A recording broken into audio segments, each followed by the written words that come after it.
भगवान राम जी के दो पुत्र लव और कुश, भगवान कुश की 34वीं पीढ़ी में, भगवान कुश की 34वीं पीढ़ी में श्री अग्रसेन महाराज का जन्म हुआ था, जिससे अग्रवाल समाज की वंश की उत्पत्ति माना गया। 34वीं पीढ़ी में। और श्री वल्लभ सेन जी जो श्री अग्रसेन जी महाराज के पिता हैं, वल्लभ सेन जी, उनकी जो धर्मपत्नी थी भगवती देवी जी, विदर्भ की थी। विदर्भ से दो माताएं हमारे यहाँ आई थी, एक सूर्यवंश में एक चंद्रवंश में। सूर्यवंश में वल्लभ सेन जी की जो धर्मपत्नी है वो विदर्भ की है भगवती माता जी, और विदर्भ से ही श्री रुक्मणी माता जी जो भगवान कृष्ण की धर्मपत्नी है। ये दो विदर्भ से आई हैं।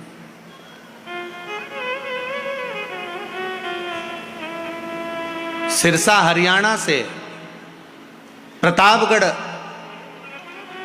हिसार से ये अग्रसेन महाराज जी के पिता वल्लभ सेन जी निवास करते थे, और उनके जो विवाह संबंध हुआ था वो भगवती देवी जी से हुआ था। तो भगवती देवी जी जो विदर्भ से आई थी, उनके मन में एक भाव जागृत हो गया था कि मैं सूर्यवंश की बहू हूं। राम जी के वंश में 34वीं पीढ़ी में, कुश के अंतर्गत 34वीं पीढ़ी में हमारा जन्म हुआ है। हम यहां आए हैं, क्यों ना राम जैसा पुत्र मेरे घर में उत्पन्न होना चाहिए।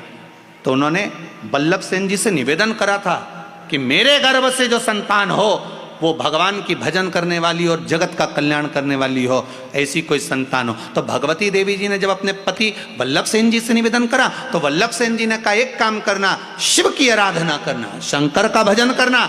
और वल्लभ सेन और माता भगवती देवी ने दोनों ने जब शंकर की आराधना करी, स्वयं शंकर भगवान ने आकर कहा कि तुम्हारे गर्भ में जो बालक होगा वो राम जैसा ही कीर्तिवान होगा, कोई साधारण नहीं हो सकता। और मां भगवती के गर्भ से जो बालक हुए वो अग्रसेन जी हुआ।